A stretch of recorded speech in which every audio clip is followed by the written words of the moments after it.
Si us sembla, anem a començar avui aquest cicle.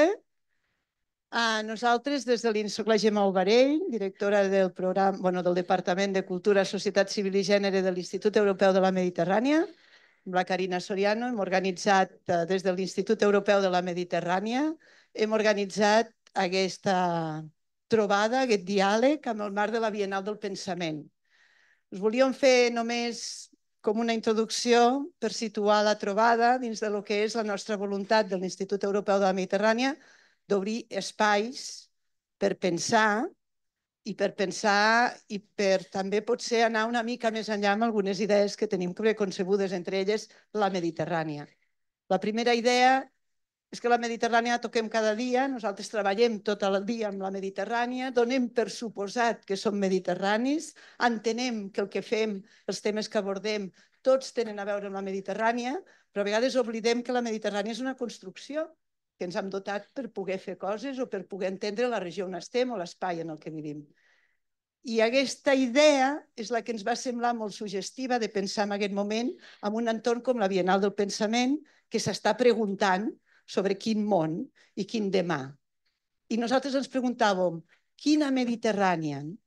I què vol dir ser mediterrani avui i aquesta idea? Existeix? Bé, de tot això em vam extreure una idea de poder començar avui aquesta reflexió que des de l'IEMET continuarem amb persones com el Manuel Forcano, que molts de vosaltres ja coneixeu, és poeta, traductor, professor, gran expert dels temes que abordarem avui i que és una persona que ens ajuda també a pensar i a treballar en aquest sentit.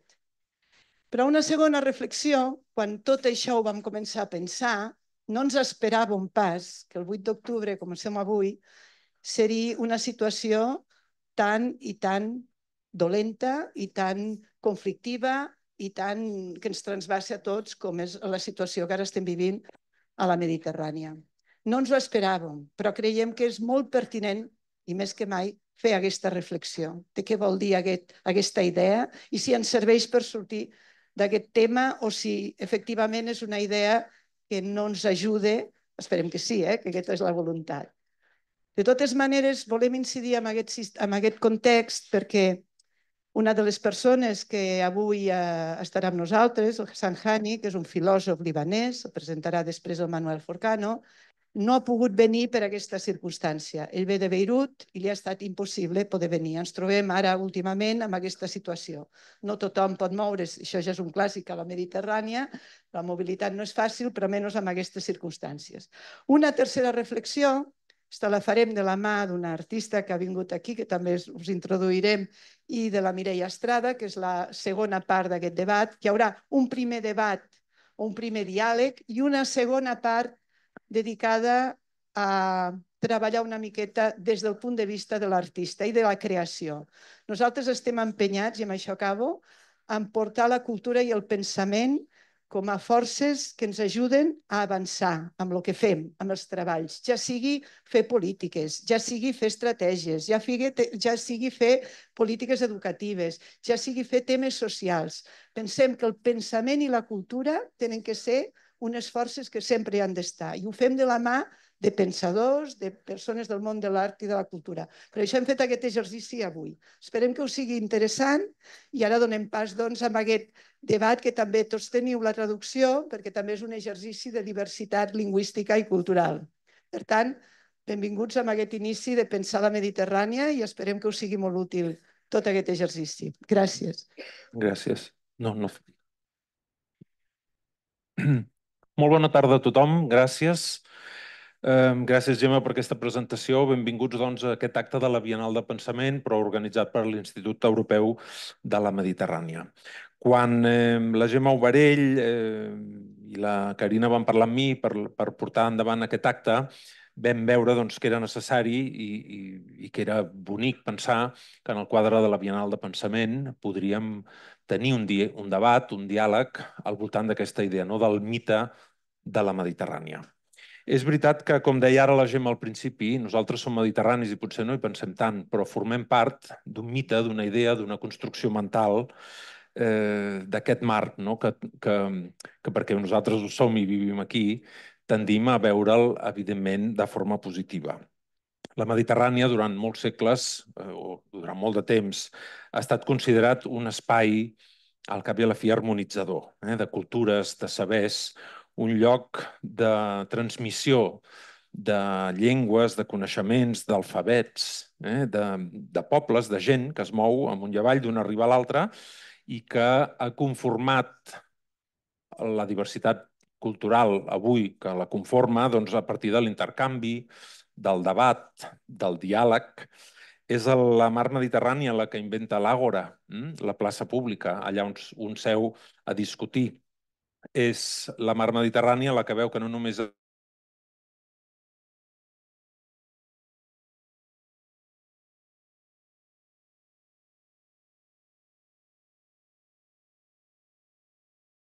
fa poc, és veritablement sempre positiu. Les cultures de la Mediterrània, en el fons, són fruit, per tant, del contacte les unes amb les altres, d'una riba amb l'altra.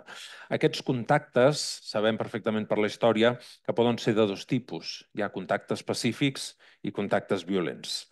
Els contactes pacífics són els que provoquen el despertar l'interès per l'altre, és el que provoca que hi hagin acords, és el que provoca que hi hagin concessions d'uns als altres i que es produeixi vida.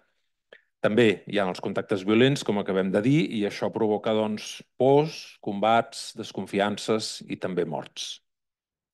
La il·lustració al segle XVIII, el romanticisme al segle XIX, el neoclassicisme artístic, el gran tour dels anglesos, francesos i alemanys que venien al Mediterrània i es quedaven enlluernats de llum, l'orientalisme que va convertir els mediterranis de la riba sud en una mena d'éssers exòtics, en un món exòtic i sensual. Tot això ha creat aquest mite de la Mediterrània nostra que està curull de valors positius. La llum, la raó, la concòrdia, el progrés, la pau, el clima agradable, el menjar saborós, la natura amable, aquesta natura que és humil però molt bonica. Tot això conforma el nostre mite de la Mediterrània, però la realitat també la tenim davant dels ulls i nosaltres també veiem que la Mediterrània, al llarg de la història, això també es comprova, és un mar de crisis, de conflictes, de desigualtats econòmiques, un espai de fronteres, un espai de tancaments, és a dir, tenim el port obert, però també hi ha les torres de guaita per evitar atacs d'una riba a l'altra. Hi ha discursos d'odi, hi ha confrontació, hi ha domini d'una riba sobre l'altra, hi ha la colonització. Per tant, a la vista de la situació actual, nosaltres, des de l'IAMET i en el quadre de la Bienal de Pensament, estem en aquest acte per parlar, o per iniciar una sèrie de debats que ens han de portar a veure si és possible desenvolupar, repensar un nou imaginari mediterrani. És possible? Sobre quins valors? I direu tots, els humanistes. N'hi ha d'altres? El mite cultural que nosaltres coneixem avui, que està idealitzat, l'hem de desar amb un calaix? És una quimera? No pot ser més? Això és el que ens volem preguntar en els diàlegs que iniciem avui aquí a la Bienal de Pensament en aquesta sessió. Per parlar de tot això, tenim l'honor i el privilegi de comptar amb dues persones, com són LBG i Hani Hassan. Ahlan wa sahlan bikum, els dos. I començarem possiblement amb Hani Hassan, que el tenim aquí, que malauradament, com ja la Gemma ens ha anunciat, no ha pogut venir del Líban per la situació bèl·lica que tenim al Pròxim Orient i, per tant, començarem amb ell. Hani Hassan és professor de la Universitat Americana de Beirut, és doctor en filosofia i està al capdavant del Departament de Filosofia i del programa d'Humanitats Crítiques per les Arts Liberals. Els seus interessos principals són el quindi, és l'anomenat el que es considera el pare de la filosofia àrab, també l'existencialisme, també el paper del llenguatge en la formació del nostre món experimentat i també la colonització, el tema de la colonització o la descolonització al cap i a la fi i els moviments migratoris, i això implica també el tema dels refugiats.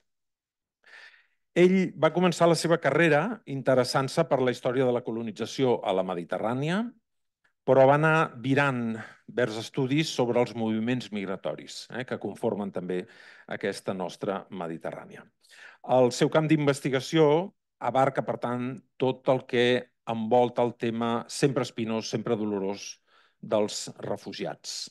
Jo voldria començar per preguntar-li al senyor Hani Hassan si és certa l'anècdota o l'escena del dibuix d'un mapa d'un noi refugiat sirià que li va dibuixar el mar com un mur, com una barrera infranquejable, inescalable, veritable símbol de les distàncies tan emocionals com físiques dels migrants i dels refugiats a la nostra Mediterrània.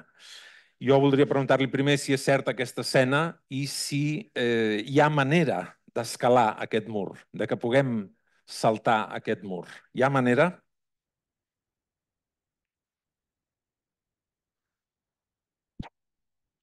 Thank you. Buona tarda. First and foremost, it's a pleasure to be with you. And I'm sorry, it's very unfortunate I can't be there in person, as Gemma said, and Manuel. And I think this in itself, pick right off where you left there, Manuel, in terms of the wall. I think this in itself is a kind of an interesting symbolism, and very apropos our discussion today in terms of the borders and the distance, whether these are borders related to, travel difficulties and visas and all that, the obstacles, or now more recently, of course, a state of conflict, of violent conflict that seems to be getting out of hand more and more every day. And yet at the same time, I think it's quite interesting that here we are. I am virtually joining you across the Mediterranean and across languages, as we have the Catalan and the French and the English, and I can also launch into Arabic if you prefer, and and this is in itself the Mediterranean. And I think you mentioned the walls, and I was thinking up leading to our dialogue today of different images from the Mediterranean one can find, and I think one of the earliest I came across in my mental repertoire was Helena and Paris on the one hand, and the Wall of Troy on the other hand, right? And it's both. It's not just the wall; it's also the other stuff. It's also the walls of Constantinople. It's also these different boundaries and barriers where many days and many years and centuries the sea does rise up against us in that figurative sense of becoming a wall. While other days, and historically, as you mentioned at the beginning, it's actually been the book we all read from. It's actually been the play we all kind of dig into and join together, the North and South and the Eastern Mediterranean all together, and of course the Western. It's this kind of shared, not just history and geography, it's much more than that. I think it's a shared space. I think you mentioned, Gemma mentioned, it's a shared space of both struggle but also poetry. It's a shared space of what is ugly but also what is beautiful. And I think that is what the Mediterranean is to all of us. The difficulty of facing the wall is recognizing that the wall rises up not out of the Mediterranean itself, right? But rather from, somewhere outside the Mediterranean, whether that's, Western, Northern, or Southern, depends, or Eastern. The Mediterranean itself, I think, as a construct, is not itself a wall. But it can so easily be made into one, and so easily has been made into one over the years and the centuries. And I think that's our biggest struggle is, how do you regain, I don't want to say regain, sorry, but how do we gain ownership of this space?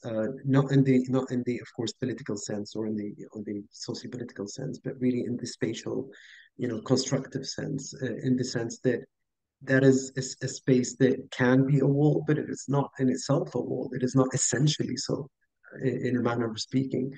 And when you look at the classical history of this area, it's a constant dialogue, it's a constant interchange of ideas. And one of my favorite references is talking about myths, is the myth of Atlantis, which Plato relates to us in the Critias, which in the Critias he says Solon, the Athenian, had gotten from the Egyptians about the Athenians or about the ancient Greeks, right? And that's the kind of dialogue that continues to be there. I think despite the walls, the current reality is it's very bleak. Gràcies. També tenim amb nosaltres el privilegi de tenir Hele Beji, Madame Hele Beji. Ella és nascuda a Tunísia l'any 48, és escriptora, és assagista, ha estat professora agregada a la Universitat de Tunis, funcionària internacional de la UNESCO i és una escriptora prolífica amb novel·les, amb articles, amb assajos, articles a revistes tan importants com Le Débat, L'Esprit, i és membre també del jurat del Prix du Roman Arabe, és a dir, del Premi de Novel·la Àrab. Ella és considerada la gran veu de la descolonització, la veu que denuncia els defectes de les societats postcolonials a la Mediterrània. Denuncia el servilisme social i polític que han patit aquestes societats, la melangia, la impotència de la gent en el nou marc de la postcolonització. Ella té un llibre, Nous décolonisés, nosaltres els descolonitzats, on fa un retrat molt cru d'aquest descolonitzat, on ella fa una crítica no pas a la colonització mateixa, sinó també a la colonització dels mateixos tunisencs, sobre ells mateixos, que els porta al que s'anomena o al que ella anomena una regressió identitària. Ella deixa palesa la desorientació, la cerca d'uns valors i d'una llibertat que semblen impossibles. Ella és una persona condecorada i premiada en la seva llarga trajectòria, Chevalier de la Légion d'Honneur, gran officier de l'ordre tunisien du Mérite, té el Prix de l'Afrique méditerranéenne per l'Associació dels Escriptors de Llengua Francesa de l'any 83, té el Grand Prix Hervé de Léon de l'Académie Française.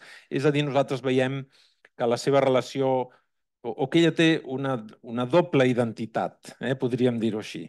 Una identitat francesa, va estudiar a la Sorbona de París, molt influenciada, per tant, per la filosofia francesa, també la seva literatura, però és una dona eminentment tunisenca, molt crítica amb la cultura francesa imposada a Tunísia per la colonització, i, per tant, podem dir d'ella que és una escriptora que navega entre aquestes dues identitats, entre la tensió d'aquestes dues identitats. És a dir, la pròpia i la que ha vingut de nou, de la qual ella forma part, que és la francesa.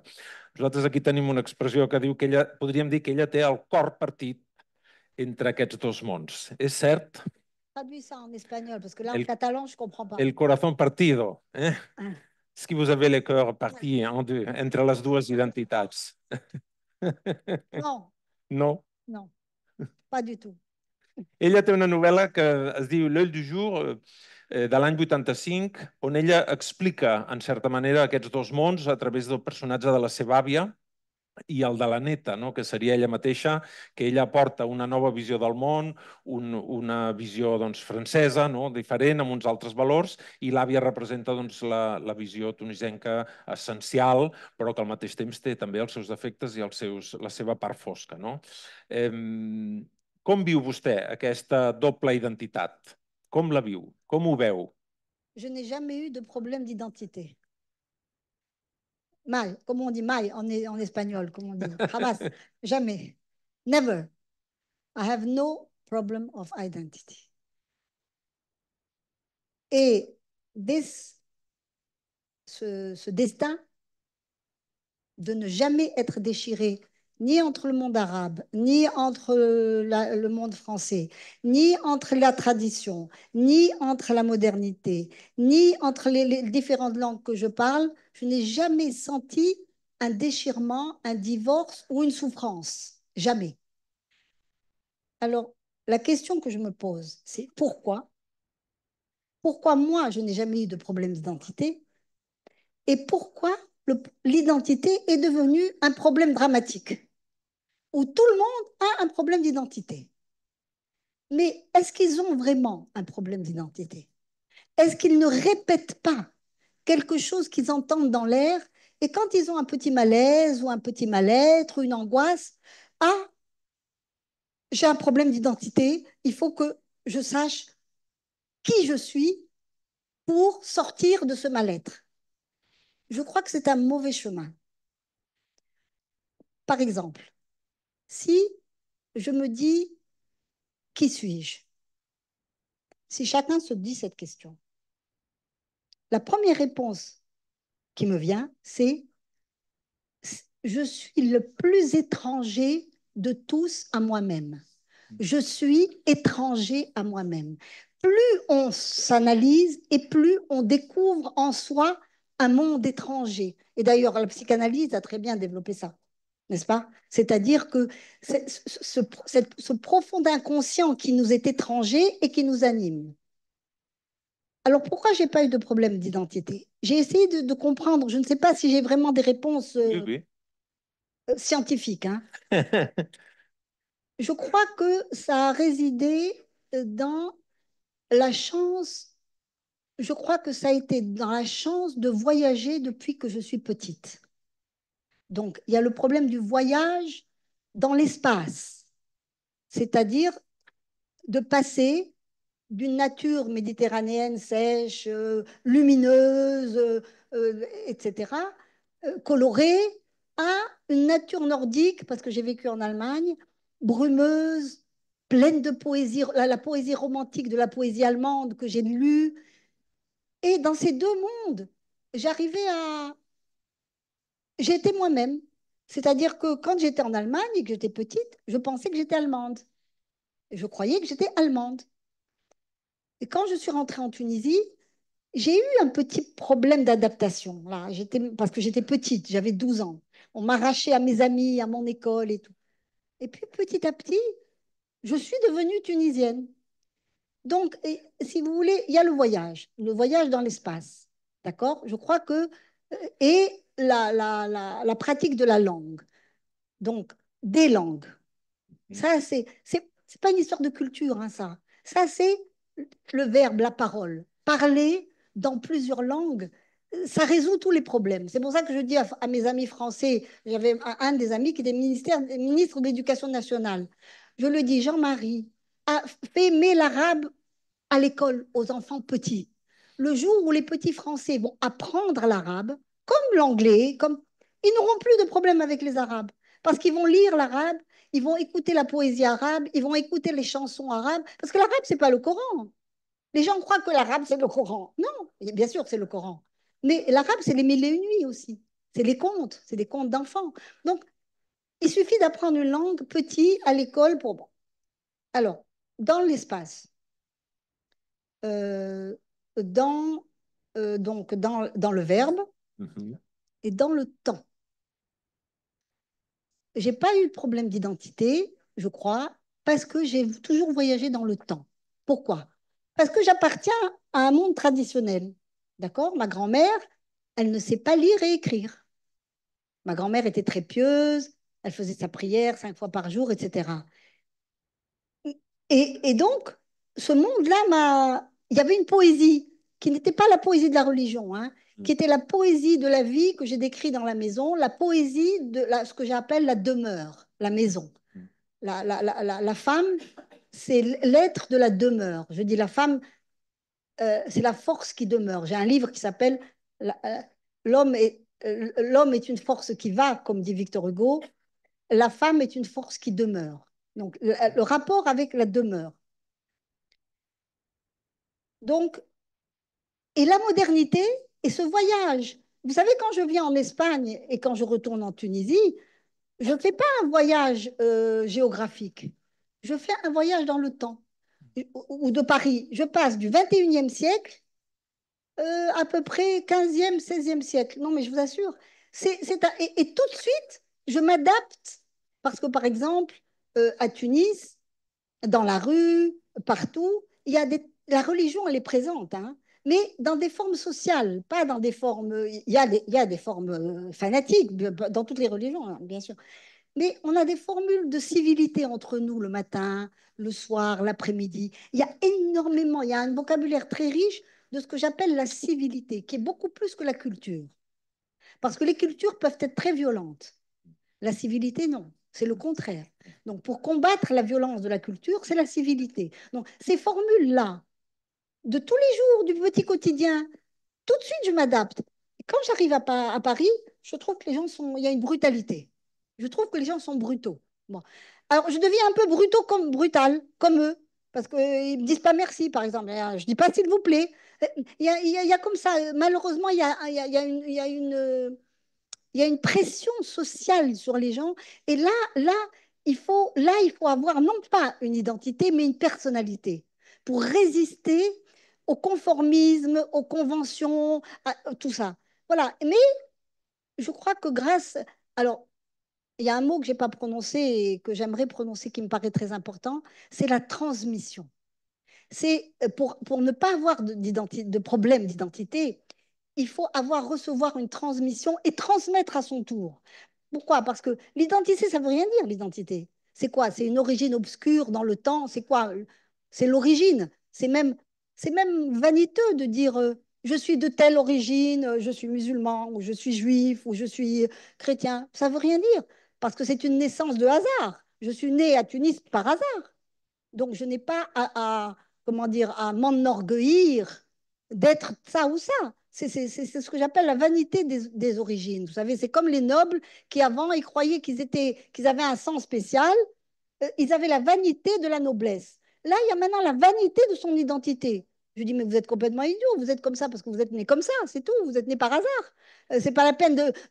Je dis, je suis fier d'être ceci, je suis fier. Non, non, vous n'avez pas à être fier. Il faut être fier que de ce que tu fais, pas de ce que tu es de naissance. Donc, il y a cette transmission, à mon avis, qui compte beaucoup dans le fait de transcender ces fausses identités. Ce sont des fausses identités. Ce ne sont pas des vraies identités. Ce sont des identités créées soit par les médias, soit par des sectarismes idéologiques. Les idéologies sont des fausses identités qu'on vous colle. On vous colle une étiquette. J'ai un ami par exemple qui a créé une fondation très sympathique à Paris qui s'appelle Islam 21. Et alors il me dit, bon, mais toi qui es musulmane, je lui dis, mais qui te dit que je suis musulmane, moi, je lui ai dit. Qui t'a dit? Personne ne t'a dit que j'étais musulmane. Mais c'est vrai, j'ai un nom arabe, d'accord, mais qui dit comment je suis musulmane? Qui dit est-ce que je crois ou est-ce que je ne crois pas?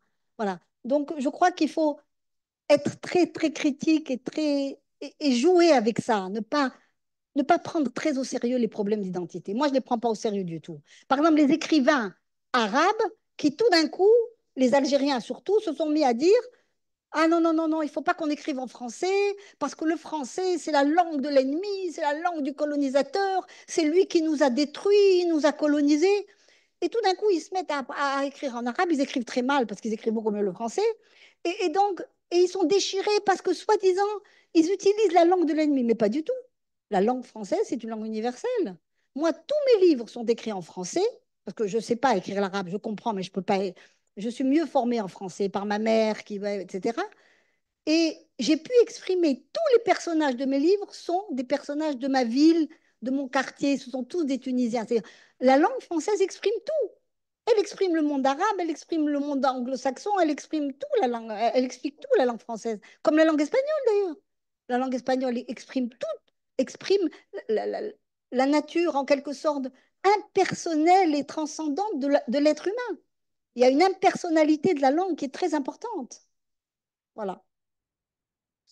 Per tant, de transmissió d'identitats, el senyor Hassan, vostè que ha escrit Education Under Colonial Influence, en aquest llibre vostè descriu com els poders colonials han modelat els sistemes educatius de molts països mediterranis. Com creu, i li faig aquesta pregunta, com creu que aquests sistemes encara impacten en les estructures educatives i en el desenvolupament intel·lectual de la nostra regió, de la regió mediterrània? Com els països mediterranis poden crear nous marcs, potser intel·lectualment més independents, que puguin resistir el domini i l'empremta dels poders colonials. És possible? Ho podem fer? Vostè, a la Universitat Americana de Beirut, lidera un programa que es diu Líders del Demà. Aquest programa té aquest objectiu? Can you tell me the question tell him Vous pouvez me dire parce que catalan, je ne comprends pas. Ah, vous n'avez pas la traduction? Thank you, Manuel. Sorry, I just want to make... Non, je n'ai pas la traduction. Où? Il faut mettre les J'entends rien. Attends, le technicien, il arrive. Les Ah, canaldis. pardon, c'est pour ça que... Bon, je parle quelques langues, mais pas le catalan, pardon. Sorry, sorry. D'accord, merci. Thank Yes, you. Mr. Hassan. Fadal. Okay. Yeah, thank you, Manuel. Sorry, I just want to take a little note just to say, I'm not sure. Just to be clear, I haven't written that book. I'm familiar with it. Just to so we're clear. Okay. I don't want to take credit for something I didn't do. Thank you. Okay. Bit more to your point, and I think I want to pick up on something you mentioned earlier, and your gracious guest also mentioned, which is, when we speak about the colonizer versus the colonized, and I think we have a quote unquote a very rich history of that in the region, right? And I want to emphasize that, we need to talk about shared responsibilities. And there's a lot that we do these days in terms of decolonizing, whether through literature, through, social activism, political activism, or whatnot. But I think at least in my mind, and I leave it up to our dear guests and audience to decide how they feel about this. But I think, to my mind, decolonization is not an action in itself, but rather the result of a series of actions. The outcome of what we do is decolonization, but what we do has to be something more, um, a local kind of action rather than reaction, right?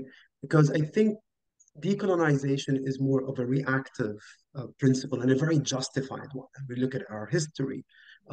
We have, I think, every right to rise up against this kind of imposed systems and imposed worldviews upon us, which were imposed not through any, means. And you mentioned earlier the Pacific and the violent. These weren't, imposed here in any way of kind of convincing us in dialogue, but rather were imposed as part of a grand picture of, power dynamics and regional and global, scenarios far beyond the reach of the Mediterranean. So I think this movement against the inheritance is very important and very central, at least in terms of getting us to think along lines of where do we go from here. But decolonizing itself, it ought to be, or sorry, not an ought as such, but I think it's best to think of it as the desired outcome rather than the action in itself. The action in itself has to be more homegrown. The action, what is it we're doing to lessen this heritage? What are we doing locally as Mediterranean, as these, various peoples around the Mediterranean? What are we doing individually and collectively in dialogue or on our own to address this carryover? And I think one of the carryovers, if I may echo our gracious guests as well, I think one of the carryovers is what we emphasize as an identity problem. And I personally believe it is a carryover from late 19th century into the 20th century. It's not an identity problem, and I'm not talking about the individual here. I'm talking about, identities of peoples. It's not an identity problem in and of itself, rather an attempt to respond to the identity that has been forced upon us, right? An identity which, as you said at the beginning, is exotic, an identity which is mysterious, an identity which is, great food and great mood. Sure, we have great food and great mood, but, really that's how we're going to boil our identity towards. And as Hela mentioned, why should we have a problem with not having a static fixed identity? Because, to answer that kind of rhetorical question, is we cannot be othered if we do not have a static identity, right? And so the static identity, or the attempts at static identity, come from the other towards us being othered, so to speak, right? And so in that sense, I feel our attempts have a lot of the times been responding to that, reacting to that, and saying, no, I'm not what you say I am. I'm Arab. I'm Phoenician. I am, Muslim or Christian or Jew or. And so we look into these kind of identity getaways as a response to the othering that we are, being subjected to continuously. And I think the issue of language is so powerful that was already mentioned. The language has been weaponized. Words in our language have been weaponized. And to the extent that, this is an anecdote, a friend of mine who's in abroad, whose name is Jihad, has been going through so much to change his name. Right? His very name has been weaponized through various modes in media. And again, I'm talking about shared responsibility. We are at fault in this region in as much as the other is at fault. And sorry, just to make sure I address all the aspects of your question. So the program I've been directing at AUB, I've been involved in for 10 years now. It's really, bringing in academically qualified young scholars from the MENA region to really give them access to, at university level education that they may have otherwise not been able to have access to. In that sense, a lot of our students are first generation, and really to open up this space for them to grow, to explore, to engage in leadership opportunities, to engage in civic engagement opportunities, and to travel, as Hella said, to travel in time, in space, across cultures. And it's really very Mediterranean. I mean, we have students from North Africa, we have students from, the Levant, we have students from as far as, Bahrain and Yemen and Palestine and Iraq. So it's trying to bring together the youth of this region, because at the heart of it, they share common issues, they share common grounds, they share common concerns, and I think above all, they share common aspirations for a better, future that hopefully can start to understand itself not as what we're not, but rather as what we are. And not what we are in any static sense. And something really wrong, kind of stuck with me when Hannah was speaking earlier. I did my master's degree. I did my research on Nietzsche, and you never outgrow Nietzsche for anyone who's worked with Nietzsche. And one of the things he says is to focus on becoming what one is. Right? There's no static sense of being. What does it mean to be? Lebanese or Phoenician or Carthaginian or Greek or but what does that allow me to become? And of course, we cannot ignore our history or ignore our geography, and especially in this part of the world, this is a very, very rich history. But I fear sometimes, I think our dealings with the Mediterranean as a construct in its history and its geography, our dealings with it, was because of this long history that we have, as all of us collectively around the Mediterranean. And that history is so connected to geography. I feel sometimes that we worry about if we start to loosen our grip on that history, we may start to loosen our grip on the geography. And so it's almost as if we're defining ourselves by this constant recollection of histories and mythologies, which are beautiful. I love the heritage that we have, but so stuck on it in an attempt to define ourselves geographically and give ourselves the arguments that in the face of this carryover and inheritance of the mystical, exotic East that is beautiful, but at the same time, in the narrative of the Orient, of course, of the Orientalists, as beautiful as it is not yet mature to govern itself and to understand itself, right? And I think that's what we've internalized.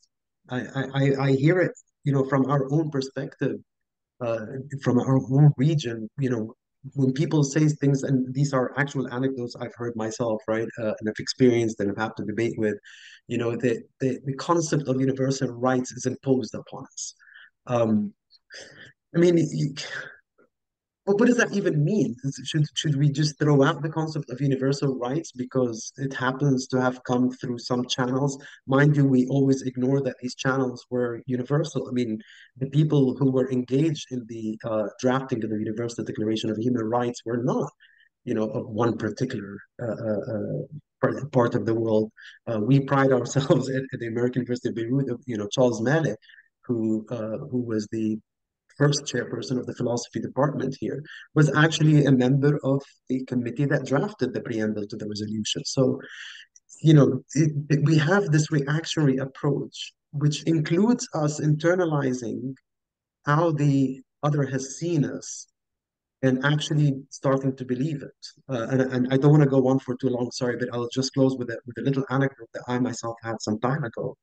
When I was doing a presentation, I was still a PhD student. I was doing a presentation on my work in progress on, Al-Kindi, as you mentioned, and the early Arab philosophers and what is termed the golden age of Baghdad.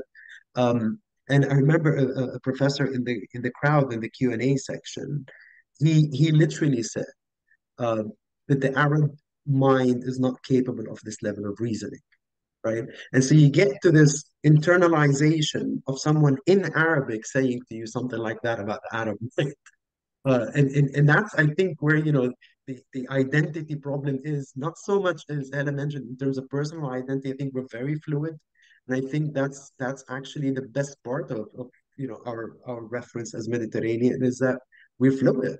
And the less rigid we get into our identity, the better, I think. Thank you. Thank you.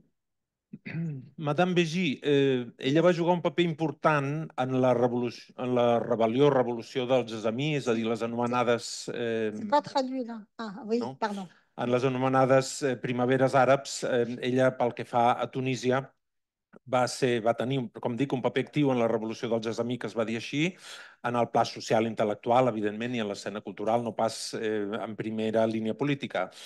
Però ella va participar activament a la crítica del règim autoritari de Ben Ali i es va sumar, per tant, a la crida general que va haver-hi el 2011 per una Tunísia democràtica. Aquesta democràcia que va, en certa manera, aterrar a Tunísia després d'aquesta revolució del 2011 ha portat a una mena de... I ara faré servir una paraula que ella utilitza en un dels seus títols, le désenchantement, le désenchantement national. Ella té un assaig sobre la descolonització que va escriure l'any 82, però que fa referència també a aquest mateix procés. Hi ha una revolució, hi ha una crida a la democràcia, però aquesta democràcia no acaba d'arrelar del tot i provoca en la pròpia població aquesta paraula, désenchantement. Madame Bégy, què fem amb aquest désenchantement, disgruntedness, que és la seva paraula també? Què fem, què podem fer amb aquest desencantament? Com podem canalitzar aquest desencantament? On va réenchanter le désenchantement. Bon, voilà. Alors, c'est bien parce que ça fait le lien avec la question de l'identité. Ouais. Parce que je me suis rendu compte, c'est pour ça que je suis toujours un peu pas agressive, mais un peu méfiante quand les gens me parlent d'identité. Parce que c'est un refus de l'altérité quelque part, hein, celui qui est très préoccupé. Donc moi, ce qui m'intéresse, c'est le lien. C'est le lien. C'est le lien humain qui compte. C'est ça que j'appelle la transmission dans le temps et dans le... Bon, on parlera des liens après. Je me suis rendu compte donc du temps de Bourguiba, que c'est un homme très, très célèbre, très intelligent et très génial. Mais je me suis rendu compte que l'identité nationale, justement, était... C'est là où j'ai découvert le rapport entre identité et pouvoir. En fait, l'identité, c'est un discours de pouvoir. Et l'identité que j'appelle moi l'identité je dis pas nationaliste, je dis nationalitaire. C'est ça que je dis dans mon livre. L'identité nationale est devenue un instrument de domination et d'uniformisation et d'hégémonie sur la conscience populaire, la conscience intellectuelle. Donc, je me méfie de plus en plus en vieillissant. Mais déjà, I was young, hein, en 82. But now I'm older, but je suis très, très méfiante avec tous les gens qui font de la surenchère nationaliste. Je ne dis pas qu'il ne faut pas être patriotique. Je ne dis pas qu'il ne faut pas aimer sa patrie. Et d'abord, la patrie et le nationalisme, c'est deux choses différentes. La patrie, c'est, comme dit le latin, le pays de tes pères, de tes ancêtres. C'est ta généalogie. Et la généalogie, c'est pas l'identité, c'est complètement différent. C'est comme un arbre. Ouais. Un arbre, et donc ça va. Est-ce que l'identité, c'est une souche morte, un tronc qu'on a coupé et qui est mort? Parce que la généalogie, c'est un arbre vivant et qui continue à pousser tout le temps, qui fait de nouvelles feuilles. C'est ça l'identité, en fait. C'est pas une souche morte avec un bûcheron qui l'a coupée. Tu vois. Donc, j'ai vu que l'identité nationale était un instrument de domination des consciences, une imposture pour garder le pouvoir. Voilà. Parce que pourquoi? Parce que quand vous avez en face de vous un chef nationaliste qui a libéré le pays et que il a mis l'ennemi dehors, l'occupant, la France par exemple, ou l'Angleterre, peu importe qui, et que tout d'un coup, il ramasse toute la mise, ce qui est normal parce qu'il a lutté, mais il se récompense en s'instituant le pouvoir unique, le pouvoir personnel, voilà, une sorte de déification du pouvoir. Comment il va faire? De quoi il va se servir? Sa personne ne suffit pas, malgré tout. Il dit, je suis la nation. Je suis la nation.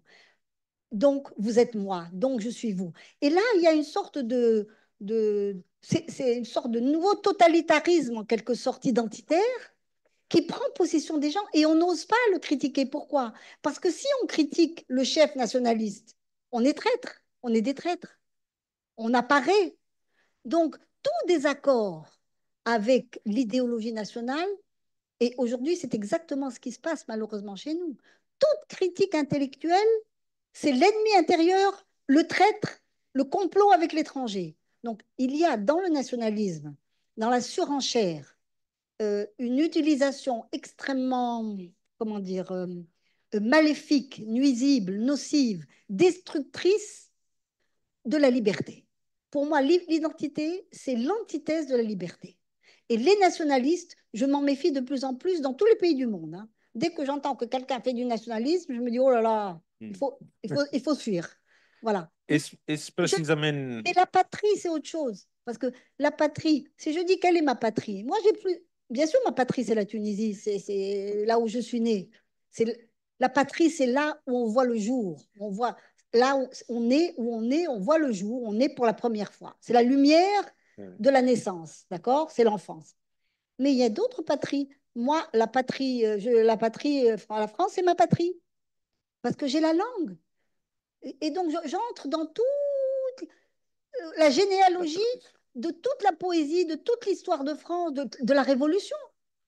Nous, les nationalistes, enfin, mes parents étaient nationalistes, moi je le suis de moins en moins, ben, ils ont appris les droits de l'homme où? En 1789. Les chefs nationalistes arabes, ils ont appris, parce qu'ils parlaient très bien le français, ils ont lu la Déclaration des droits de l'homme, n'est-ce pas? Ils ont lu Rousseau, l'homme est né libre et partout il est dans les fers. Et ça a donné des nationalistes qui ont utilisé justement le savoir et la langue de l'occupant pour se libérer nationalement d'une domination injuste, du racisme en particulier. Donc, le nationalisme a aidé à se débarrasser du racisme. Mais ensuite, il est devenu lui-même une forme de chauvinisme, je dirais. Je ne sais pas comment on peut traduire chauvinisme en anglais. Voyez, de chauvinisme intellectuel, voyez. Donc moi, j'ai la patrie là. Et j'ai une autre patrie qui est l'Allemagne, parce que j'ai passé une partie de mon enfance. Et donc, tout ce qui est allemand, quand vous parlez allemand, pour moi, c'est comme un paradis perdu. Donc, j'ai l'Allemagne, la terre natale, la France, l'Espagne, maintenant, grâce à vous. Et donc, ce sentiment de patrie, bien sûr qu'on veut mourir dans sa patrie, qu'on veut mourir là où on est né, ça c'est sûr, il y a un rapport de vie et de mort direct avec sa propre patrie. Mais quand l'identité et le nationalisme devient ce qu'il est aujourd'hui, alors justement, à la révolution tunisienne, il n'y avait plus d'identité, il n'y avait plus de problème d'identité, c'était la liberté. Et un autre mot que les Tunisiens ont mis au centre de leur soulèvement, c'est la dignité. La dignité, ça n'a rien à voir avec l'identité. La dignité, c'est le secret intime de chacun et la reconnaissance de l'autre. La dignité, c'est le lien qui fait que je te reconnais, que tu me reconnais. C'est ça la dignité, c'est simple, c'est tout simple. És aquesta dignitat que vostè, que va fundar el Collège International Tunis, intenta fer comprendre, és a dir, aquesta institució que està dedicada al debat, a la reflexió sobre temes contemporanis a Tunísia i al món, promou el debat, el diàleg intel·lectual, els valors democràtics, l'estesa del pensament postcolonial, d'un pensament crític. Vostè en algun moment va dir que el Col·legi Internacional de Tunis era el lloc perquè el jovent tunisià s'expressés lliurement en la desobediència reflexiva. La institució avui què fa? Je vous raconterai après, si j'ai le temps, comment j'ai créé et pourquoi j'ai créé le collège. Ça, c'est un grand mot, hein, mais c'est ma maison. C'est ma maison. C'est ma maison natale.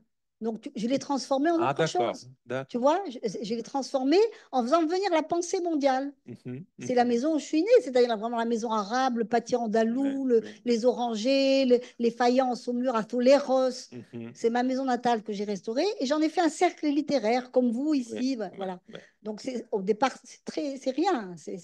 Collège, attends, j'ai donné un nom très comme ça, mais en fait, c'est un cercle littéraire. Alors, c'était quoi la question? Ah oui. Quelle est la mission? Alors, la décolonisation. Alors, la mission, c'est un peu la continuité de ce que j'ai dit sur Desengaño. Voilà. Tu sais que le livre est traduit en espagnol. Hein? Oui. Je ne sais pas comment on dit, Desengaño national. Desengaño. Non, ils ont dit Desencanto. O Desencanto. Desencanto. Desencantement. J'aime bien le mot Desengaño parce que c'est Calderón de la Barca, non? Desengaño. También. Désenchantement national, oui. Voilà, mais en espagnol, ça donne quoi? Desencanto, je Desencanto, crois. Desencanto national. Bon. Voilà, alors j'ai découvert que les victimes, c'est-à-dire nous, les colonisés, oui, pouvaient devenir des bourreaux. Très jeune, j'ai vu que ceux qui avaient lutté contre le colonisateur faisaient souffrir leur peuple autant que le colonisateur. Voilà. Et même plus. Et même plus des fois. C'est-à-dire qu'ils n'ont pas construit une société de droit et de justice. La construction nationale, c'est d'abord construire l'État. L'État, c'est l'État nationalitaire. Et ils ont décidé que chaque citoyen devait être un esclave de l'État, un serviteur, devait s'asservir à l'État. Mais c'est très proche des doctrines fascistes des années 30. Hein. Bon, on ne va pas comparer, il n'y a pas eu peut-être... Mais c'est parce que c'était des petits pays sous-développés. Hein, mais s'ils avaient une grande industrie, peut-être qu'ils seraient arrivés au même résultat. Donc, l'État me fait peur aussi. Quand, je ne dis pas qu'il ne faut pas un État, hein, attention. Non. Mais quand l'État se vide du droit, c'est plus un État, c'est le Léviathan, c'est le monstre, n'est-ce pas? C'est l'ogre. C'est l'ogre qui va avaler tout le monde. Tous ceux qui... Et que tout le monde va fuir, parce que vous savez que tout le monde fuit maintenant, ces pays-là. Pourquoi vous croyez qu'ils les fuient? Donc, ça veut dire quoi? Ça veut dire que la décolonisation est un échec. Je sais que c'est difficile de dire ça. Et qu'on peut me traiter de traître. Je ne dis pas que le colonialisme, c'est bien, hein, attention. Le colonialisme, c'est une des pires, vous savez, Hannah Arendt a défini le colonialisme comme l'origine même du totalitarisme. C'est-à-dire la doctrine raciale colonialiste est à l'origine de toutes les formes totalitaires, raciales en Allemagne, de l'antisémitisme. Tout ça a son origine raciale dans le colonialisme, dans le racisme colonial anglais, français, etc. Mais il se trouve que 70 ans après, je suis désolée de dire ça, on n'a pas construit les nationalistes héroïques, les héros, n'est-ce pas, sont devenus des héros de l'indépendance, c'est-à-dire des gens qui sont en train de détruire ceux qu'ils ont voulu sauver. Ils sont animés par une sorte, il y a un instinct d'autodestruction qui est à l'œuvre dans nos pays. On le voit par exemple là où il y a des guerres, mais même quand il n'y a pas de guerre. Vous sentez une dégradation de l'histoire, comme une régression. Donc, il y a des phénomènes régressifs après l'indépendance qui ne sont pas du tout dits. Alors, toujours, ils te disent « Ah oui, oui, mais c'est parce que j'ai été colonisé. Ah, c'est parce que… » Oui, mais 70 ans après, tu n'es plus colonisé. Presque un siècle après, tu n'es plus colonisé. Donc, tu as sécrété, tu as créé chez toi un instrument de domination et de pouvoir pour Et tu n'as pas su, en quelque sorte, comment dire, distribuer cette liberté, cette libération nationale. Tu n'as pas transformé la libération nationale en liberté citoyenne. Tu vois, il y a l'indépendance. Tu as mis l'occupant dehors, mais après, tu dois construire les libertés. Non, ce n'est pas la liberté. On a construit l'oppression. Et on a maintenant des instruments qui sont enracinés. Il y a maintenant tout un psyché collectif enraciné dans l'oppression qui fait qu'on aime la force. Que le peuple, c'est le peuple, attention, le peuple aime les hommes forts. Attention, il y a un fascisme rampant dans notre culture. On aime les hommes forts. On a fait une révolution extraordinaire en Tunisie en 2011. Il y avait des slogans, je me rappelle. Moi, je n'ai pas fait la révolution, hein, mais j'ai compris ce qui se passait. C'est-à-dire, je ne fais pas partie des révolutionnaires. J'ai un tempérament plutôt réformiste, moi. Mais bon, tout d'un coup, tout a sauté. OK. Et il y avait des panneaux dans la rue et des jeunes qui ils disaient, il y avait un truc je me souviens, ce truc m'avait frappé, musulmans, juifs, chrétiens, on est tous tunisiens. Là, c'était tunisien, non pas dans le sens nationaliste, justement. C'était dans le sens où on retrouvait l'esprit même de l'anticolonialisme, c'est-à-dire la valeur cruciale qui est la liberté. Voilà. Donc, tout d'un coup, on se libérait de nos propres chefs, de nos propres dominants, de nos propres oppresseurs. C'était plus le colonialisme. Il n'y avait aucun slogan anticolonialiste. Il n'y avait plus aucun slogan anti-impérialiste. Il n'y avait plus aucun slogan antisémite, encore moins. Il n'y avait plus que des slogans à bas le régime, à bas l'oppression, dégage, le fameux dégage qui a fait le tour du monde. Oui. Donc c'est la première fois qu'il y avait cette espèce d'autocritique que j'avais pressentie quand j'étais jeune dans Désenchantement et qui dit, donc ben maintenant c'est terminé, voilà, la première période, maintenant on va entrer dans la construction de la démocratie.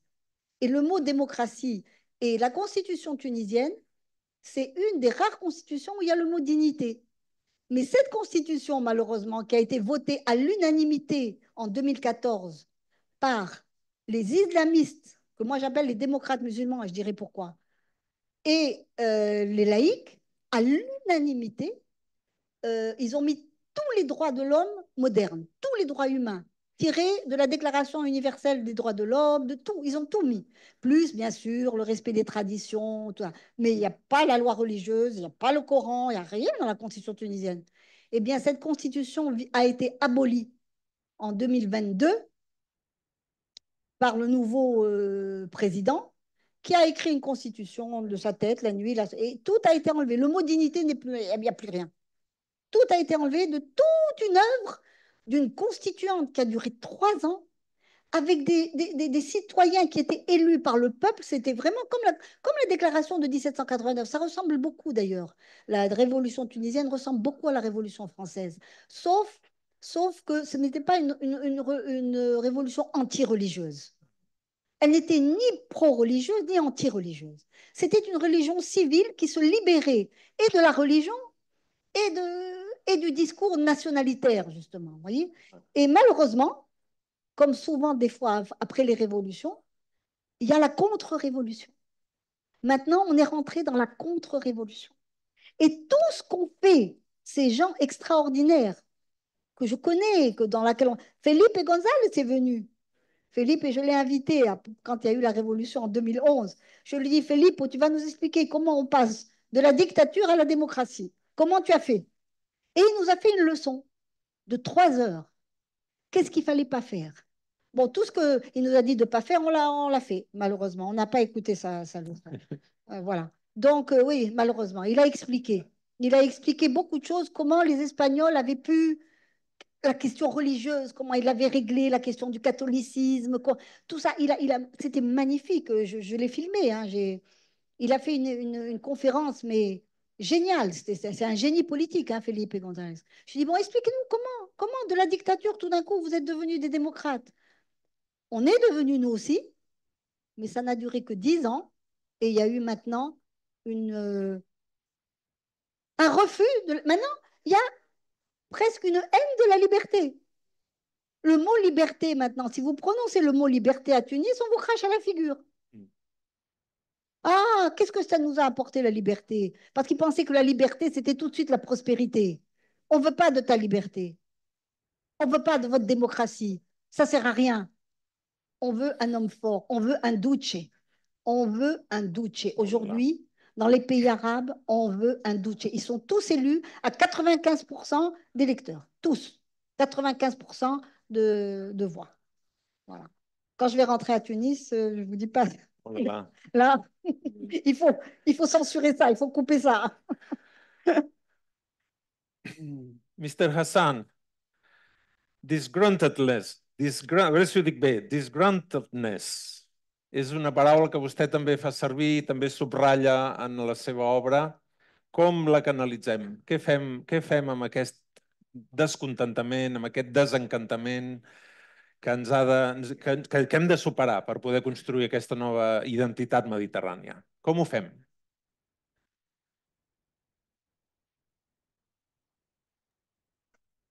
Thank you. Yes, I actually, speak of myself not in terms of identity, but in terms of expression, because of course we're never what we feel. We're just, these are feelings, and one of the main feelings I've been under for almost 5 years now is disgruntled, as you said, and I think it's a sense of the disenchantment that's been addressed, but it's also a sense of um, being deprived of the agency.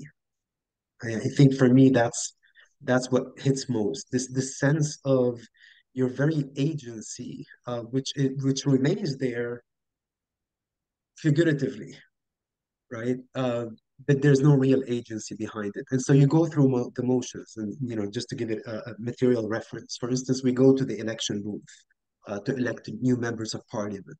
We go through the motions. We elect and we go through that process. But it's figurative. It's performative at best, because at some level and you understand that the real power, and the real decision making, and that doesn't happen there. But at the same time, you can't not go through the process, and you can't not go through the motion, even if at some level you are absolutely convinced it is performative. Because if you don't do that, then what are you doing? Right? And so the one thing, when we went through the uprising in October 2019, in November and onwards, a number of my colleagues, and after a while said, well, this is not going to do anything. And my response was always, well, I'll tell you what's not going to do anything: doing nothing. Um, that's a guaranteed nothing will change. So any attempt that we have access to, even if at some level it is performative, it's better than nothing. But that's, I think, where the disgruntledness is seated. This recognition that this is Sisyphean, so to speak. This is Sisyphus, pushing the rock up the hill. Um, we're not even getting to the top of the hill yet, but we know when we get to the top of the hill, it's probably going to roll back down, and we start all over again. And this is the regression that was mentioned by Rachel's guest, and I think this is where we're currently at. But at the same time, I don't think this is definitive.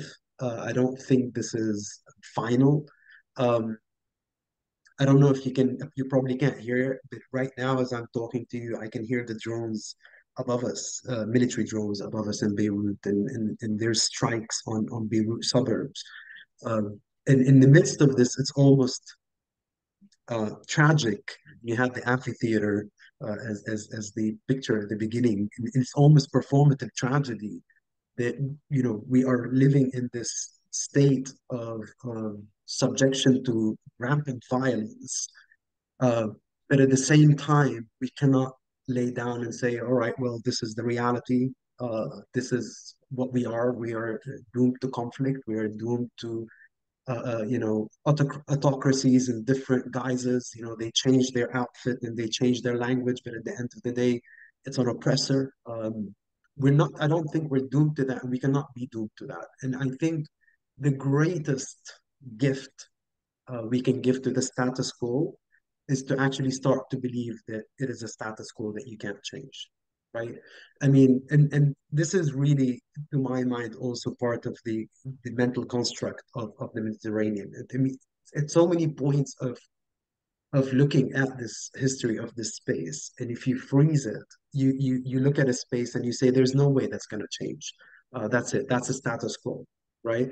And you can go as far back as you want in history, but then history tells us that nothing is static, and you know, histories which are, you know, driven by a constant desire for anything, just, you know, some motion, some sense of becoming. Uh, they can't remain static. And in that way, my disgruntledness actually helps in my case, because it's not a defeatism, and it's not in any way, you know, in Lebanon, the word resilience became big at one point, and I think that word was one of the greatest allies of the regime and of the ruling power, because once you convince the people that they're resilient, you've essentially convinced them that they can take anything, and they can handle anything. And it's lovely, it's a beautiful word, resilience, but again, it's weaponized. It's weaponized against us. It's weaponized to say, you can take this, you can handle this, you can handle the economic crisis, you can handle the port, you know, the criminal port explosion, you can handle war, you can handle whatever. And it gives you a sense of, we can handle it all, and therefore there's not much need to do anything. And so, as much as I used to think of resilience as a positive word, unfortunately, in my mind, it's taken on a negative kind of conception of passive being, right? A passive being.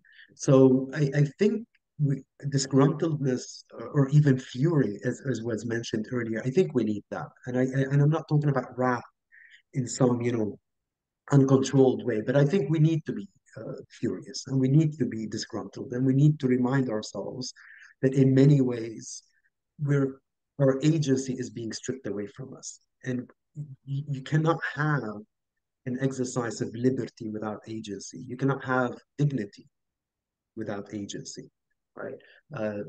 You know, Isaiah Berlin, I think the 1950s, he wrote a lovely short piece called "On the Two Concepts of Liberty," and you know, in this idea of there are two sides when we talk about freedom and liberty. There's a liberty to do something. In order for that to happen, you need to have liberty from, and we're still here. We're still at the first part. There's still a lot that we need to be liberated from, in order to be able to exercise our liberty too. There's inheritance from the colonial eras. There's inheritance which is internalized. There is chauvinism, as was mentioned. There is patriarchy.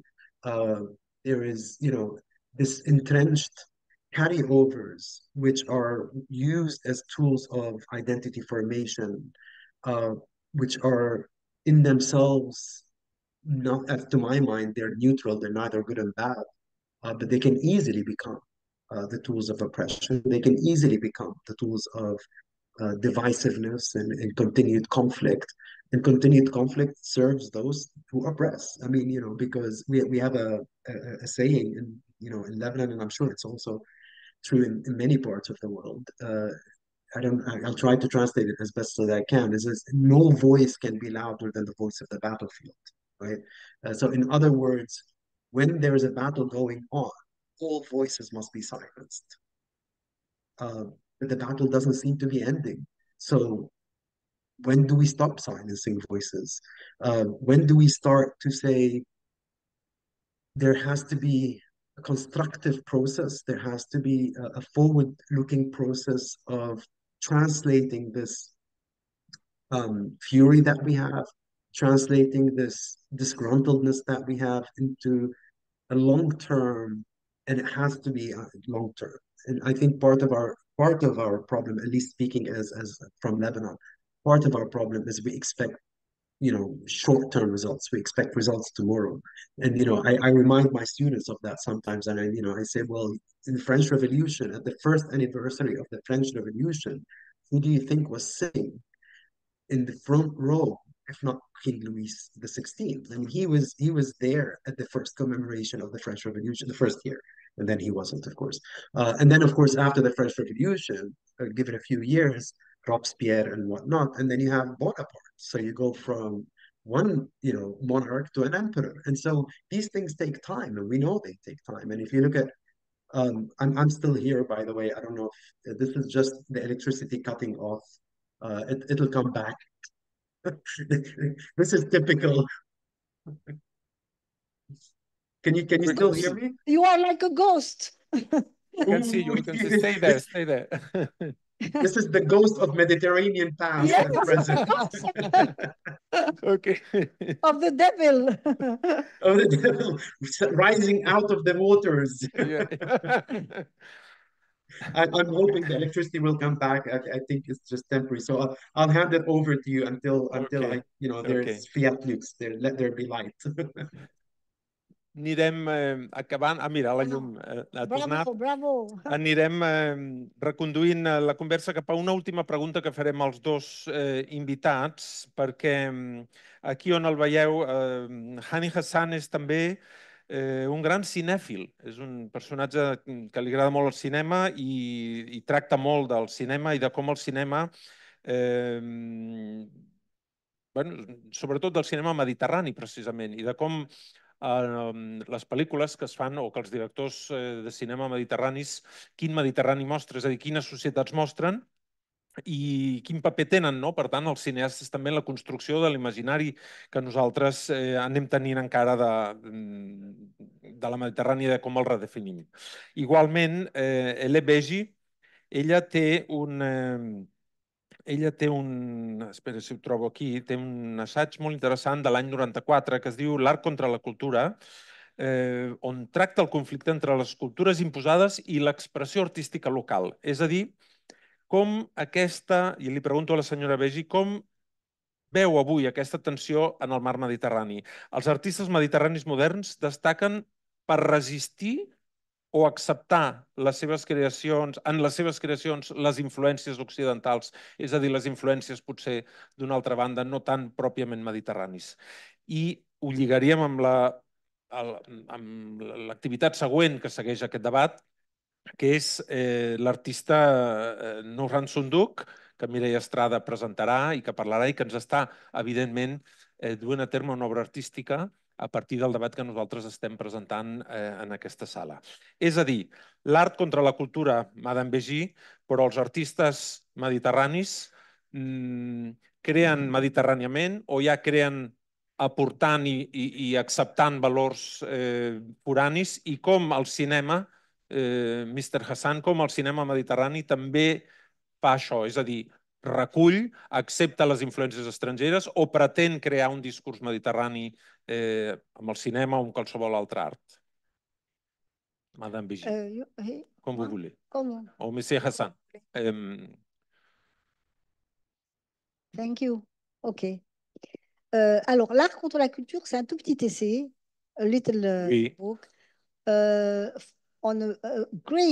chef-d'œuvre musical de show business arabe qui a été fait, qui s'appelle Nouba. Nouba, c'est la Nouba, c'est, vous savez, faire la fête, etc.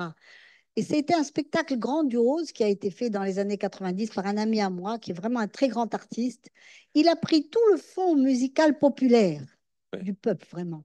Et il l'a transformé dans une spectaculaire modernité, que ce soit par les instruments, par les voix, par les costumes. C'est comme un opéra. Il a créé à partir de petites chansons que tout le monde chante dans le peuple, un opéra, mais fabuleux, qui donne des émotions puissantes. Puissantes, c'est-à-dire c'est quelque chose, ça a été un événement pour toute la société tunisienne. C'est-à-dire ils étaient ovationnés, les artistes, et ça a été un spectacle qui a été donné dans l'amphithéâtre de Carthage. C'était extraordinaire. Alors, pourquoi j'ai fait l'art contre la culture? Parce que c'était vraiment le spectacle qui dépassait toute la question de l'identité culturelle artificielle. Tous ceux qui disent, ben voilà, moi j'exprime voilà, mon identité culturelle dans cette œuvre. Il n'y avait pas d'identité culturelle. C'était une créativité à l'état pur. Tu sais, comme un enfant qui se met à... C'était de la poésie. Tu sais, la poésie n'a pas d'identité culturelle. Donc, c'est quelque chose qui jaillit, l'inspiration. Tu vois. Et donc, j'ai écrit pour rendre hommage à cette œuvre majeure à la fois épique, à la fois... Et puis la liberté des femmes dans ce spectacle. Le corps des femmes qui était totalement sublimé dans des costumes. Et la femme de cet artiste est une cousine à moi, qui est une artiste du costume. Et donc, elle a sublimé. Donc, dans ce pays musulman, soi-disant conformiste, avec les femmes voilées, avec le noir noir, etc., tu avais des corps de femmes absolument, je dirais pas nus, non, mais magnifiés, parce que la nudité en soi, non, mais travaillés par l'artiste dans des costumes avec des petites, comment dire, des petits clins d'œil érotiques. Ouais. Avec, je me rappelle une femme, une chanteuse qui était là avec une robe magnifique, mais elle avait juste sur le ventre une grosse fleur à la place du sexe en tissu. Donc il y avait tous des petits clins d'œil de libération. Je ne dis pas sexuel, mais un érotisme un éros au sens du désir profond, de l'amour, quoi. Il y avait il y a un tel amour de la femme dans ce spectacle et c'était magnifique. Et donc, tout ça, c'était justement contre le ministère de la Culture. Parce que le ministère de la Culture, lui, il fait de l'identité culturelle. Alors, il fait des trucs vachement ennuyeux avec des spectacles très lourds, avec le ministre qui est là, vous vous ennuyez à mourir. Et là, il y a eu une explosion. C'était une révolution en Tunisie. Alors maintenant, tout le temps, il y a eu des tas de copies de Nouba, mais personne n'est arrivé à ce génie créatif qui a été... Il est allé chercher les chansons dans les bas-fonds. C'est-à-dire que c'était des petits voyous dans les bas-fonds qui chantaient. Il est allé les prendre et il les a mis sur scène. Et ça, pour moi, c'est ça l'art. C'est-à-dire ce temps-là. Il a traversé le temps, il est passé des vieilles mélodies pour donner, je sais pas, c'est un spectacle qui est digne de New York ou de, vous voyez, tu vois, bon, on est au-delà de l'identité culturelle. C'est pour ça que j'ai dit l'art contre la culture. C'est la culture au sens de prison culturelle, au sens de, tu vois, euh, au sens aujourd'hui où les jeunes, nos jeunes à nous, moi j'ai de la chance. Moi, je peux venir quand je veux, je peux aller. Ouais. Bon, mais vous vous rendez compte que chez nous, il y a des enfants qui naissent, qui sont nés il y a 20 ans, qui ne verront jamais le monde. Il faut bien réaliser, c'est-à-dire qu'ils ne verront le monde que à travers le petit écran. Le petit écran, ouais. Ils ne viendront jamais à Barcelone. Ils ne savent pas ce que c'est que les monuments. Ils ne viendront jamais à Madrid. Ils ne verront jamais le Louvre. Ils ne verront jamais à la Rome. Ils ne savent même pas ce que... Ils sont dans des petits villages. Ils sont enfermés dans leur village ou même dans leur ville, dans les bas-fonds, et on leur interdit de voyager. Parce que moi, ce n'est pas l'immigration qui me pose problème. Je sais qu'il y a un problème de l'immigration. Il faut discuter. C'est le fait de ne pas pouvoir voyager. Et l'interdiction de voyager, c'est pire que tout. Pourquoi? Parce que vous ne pouvez pas former des humanistes. Vous savez que l'humanisme est né au XVIe et de la Renaissance, est né de ces penseurs européens qui sont allés partout. Donc c'est de là qu'est née la Renaissance. C'est de tout, avec les carnets de voyage, avec tout ça, tous les voyages en Orient. Donc l'humanisme est né de l'altérité, c'est pas simplement oui, bon, on se supporte, on se tolère. Non, non, non. C'est l'épreuve de l'autre de manière très profonde, même dans le conflit. Mais il y a une épreuve de l'autre, de l'altérité. Donc, ces jeunes, je me dis, mais tu te rends compte, ils n'ont jamais vu un monument européen de leur vie. Ils connaissent que la nature méditerranéenne. C'est beau, la nature méditerranéenne. Il n'y a pas plus beau. Mais ils ne savent pas ce que c'est que la forêt. Ils n'ont jamais vu une forêt du Nord. Il n'y a pas que la nature méditerranéenne. Ils n'ont jamais vu de grands lacs. Ils n'ont jamais vu de montagnes. Enfin, les nôtres, il n'y a pas de montagne chez nous. Bon, ils ne connaissent pas la Terre, ils ne savent pas ce que c'est. Le monde, ils sont interdits du monde. C'est ça qui m'empêche, ça qui m'embête. Je me dis, et c'est pour ça que j'avais fait le collège. J'ai fait venir des penseurs pour qu'ils les voient en vrai, que les livres qu'ils lisent, eh ben bon, c'est un être humain qui pense devant eux. Même un penseur très célèbre, j'ai reçu Jean Baudrillard, qui pour moi est un des plus grands penseurs du XXe siècle. On vient de lui rendre hommage il y a quelques jours. Il a écrit sur le 11 septembre, vous savez, ces livres extraordinaires, la guerre du Golfe n'a pas eu lieu, etc. Des textes magnifiques sur la guerre qui lui ont valu une très grande critique de la part du conformisme occidental, justement, par rapport. Il dit toujours, j'adore les pays de l'axe du mal. Lui, il aimait voyager dans les pays de l'axe du mal, parce qu'à l'époque, c'était l'axe du mal. Bref. Bon, comme ça, ils ont vu Jean Baudrillard, les petits jeunes là-bas. Ils ne peuvent pas voyager. Ils verront jamais le monde. Alors après, on leur dit, mais pourquoi vous êtes devenus des fanatiques? Ben évidemment qu'ils deviennent. Alors eux, on les enferme dans leur identité. On leur dit, voilà, ça c'est votre identité. Vous ne bougez pas de là. Voilà. Vous êtes figés là-dedans, c'est immobile. Vous êtes pétrifiés parce que vous êtes des musulmans. C'est tout. Vous n'êtes pas autre chose que des musulmans. Vive les musulmans. On leur donne le Coran, on leur dit, voilà le texte sacré, et ils ne connaissent rien du monde. Alors forcément, puisque vous leur interdisez le monde, qu'est-ce qu'ils vont faire? Ils vont revendiquer la seule chose qu'on leur laisse qui devient leur dignité malgré eux. C'est ça le problème. On les enferme, on les condamne à leur identité. Leur identité devient une condamnation. Et quand tu es condamné à ton identité, c'est comme les Juifs, quand il y avait l'antisémitisme, ils étaient condamnés. À ce moment-là, ils se sentaient juifs parce qu'on les condamnait à être juifs. Et là, on les condamne à être musulmans. Alors, ils deviennent musulmans, au sens radical et fanatique du mot. Voilà. Ces gens, et ça, tu ne peux pas transformer des gens qui n'ont jamais mis le pied, qui ne voient pas le monde qu'à travers. Alors, en plus, c'est du virtuel, hein. Ils sont dans le virtuel, ils ne sont pas dans le réel. C'est ça le problème. Ils sont dans ce que Jean Baudrillard appelle le simulacre. Ils vivent de simulacre. Même leur religion est un simulacre. C'est ça le problème. C'est que même ce qu'ils croient être réel est un simulacre. C'est une expression aussi qu'ils voient dans le petit écran, etc., etc. Et vous voulez après que ces gens-là soient des humanistes et soient tolérants? Eh bien, vous exercez sur eux la plus grande intolérance. C'est-à-dire qu'aujourd'hui, la démocratie se réserve le luxe du voyage. Les démocrates sont les seuls à pouvoir voyager. Et traitent les autres de non-démocrates. Ben oui, mais puisque vous les empêchez de voyager, comment voulez-vous qu'ils deviennent des démocrates? Forcément, ça forme des petits dictateurs à la fin.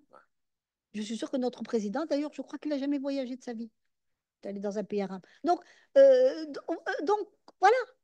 C'est là où on a un problème. C'est-à-dire que la démocratie est devenue le privilège, le voyage est devenu un privilège, un luxe inaccessible. It's an impossible dream for the young. C'est un unreachable star. C'est l'étoile inaccessible, la chanson. Vous savez, The Impossible Dream, etc.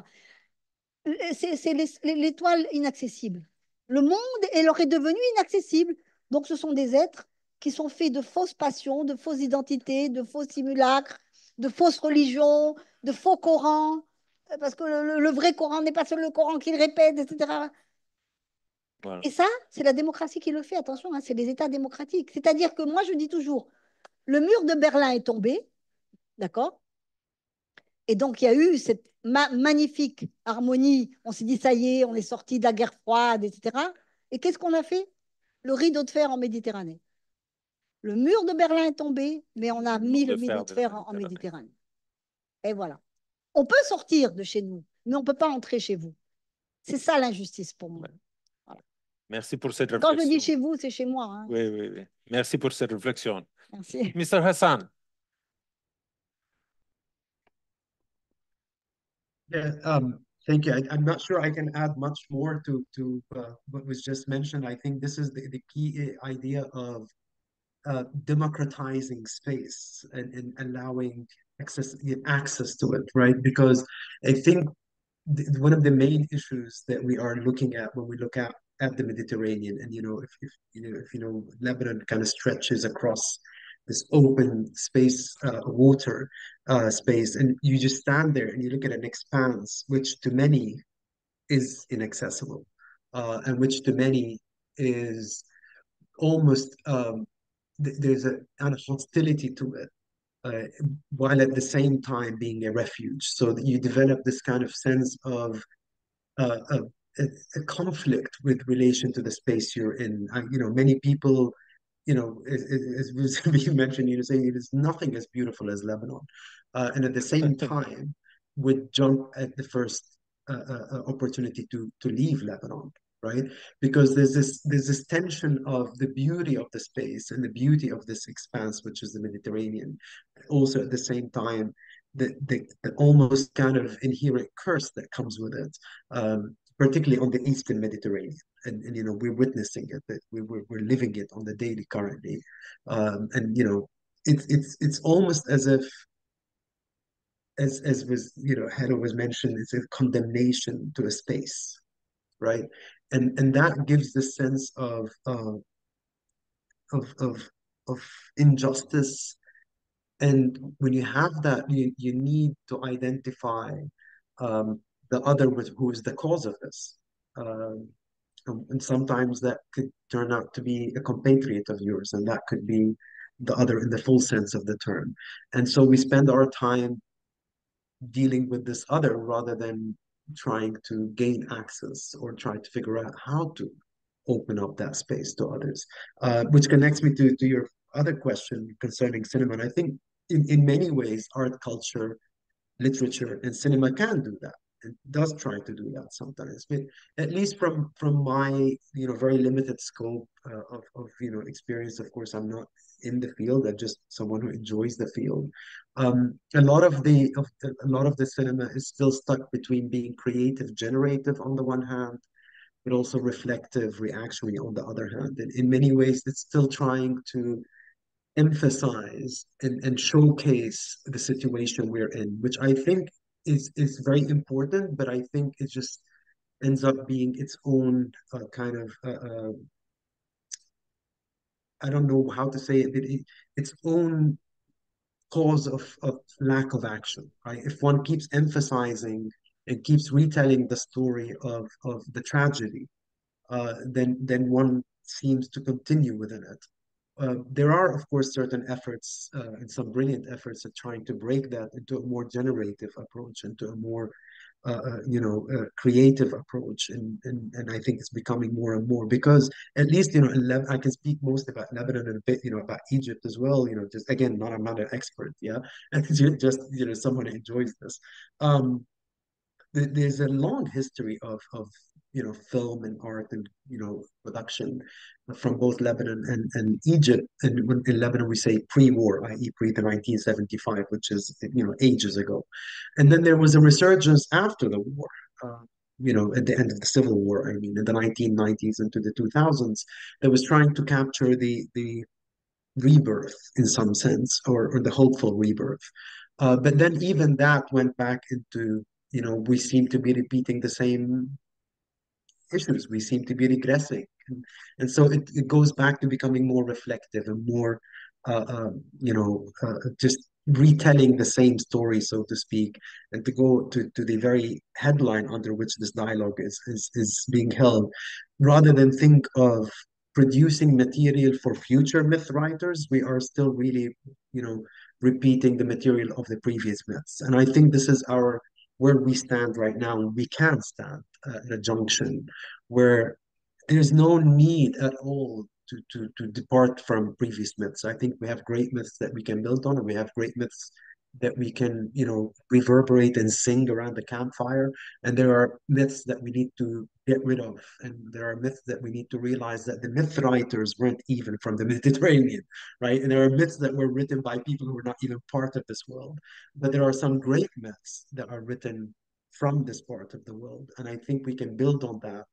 And maybe together through dialogue, start to offer material for future myths to be written, and because I personally, I love mythology. I think mythology is a great teacher and a great writer and a great poet. So, but I think we need to become more generative. I think we need to become less reactive, less retelling of our tragedies. I think our tragedies are great impetus for us to generate, rather than, and this was, by the way, you know, the Greek tragedy was never meant to be lamented.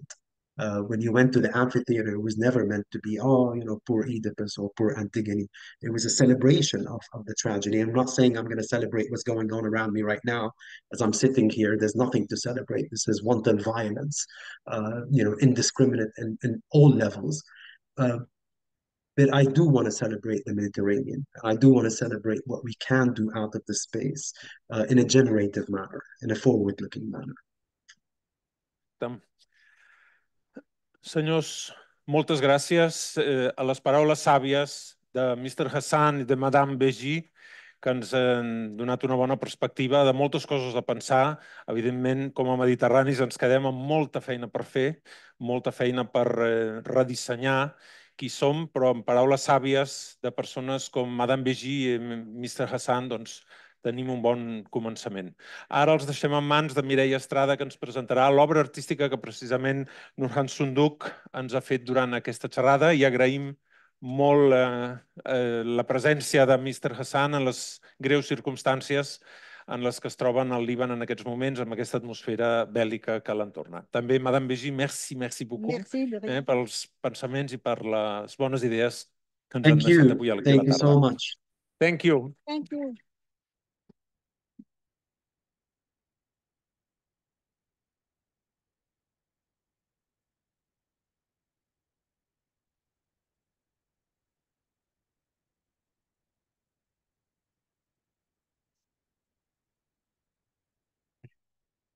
Ah, on va. C'est pas fini ça. Ah, Oui. j'en ai pas compris.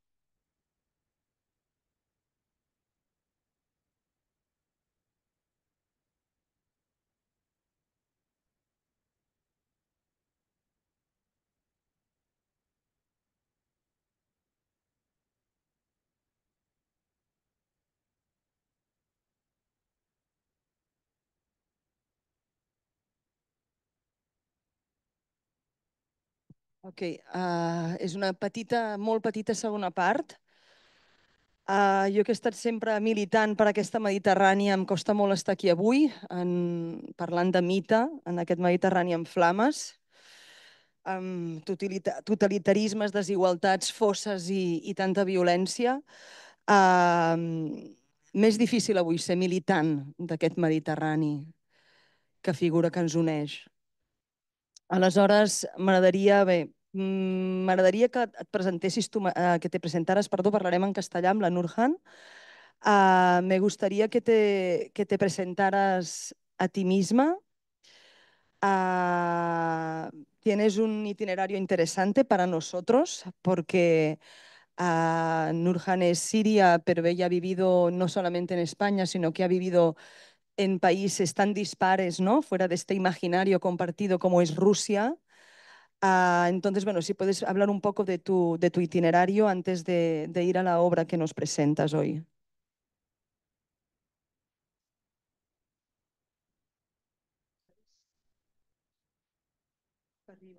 ¿Y ahora? Sí. Bueno, soy Nurhan de Siria, de Damasco. Salí de Damasco en 2017 y bueno, no podía salir a ningún lugar que yo quería elegir. Entonces, por los primeros 4 años estaba en Moscú y para mí fue un poco difícil encajarme en donde estaba porque por la cultura, por la gente, todo fue muy diferente para mí. Y siempre la gente te miran en una manera como, eres de Siria, ¿cuál es tu religión? Y para mí fue como, en Damasco no hablamos de eso.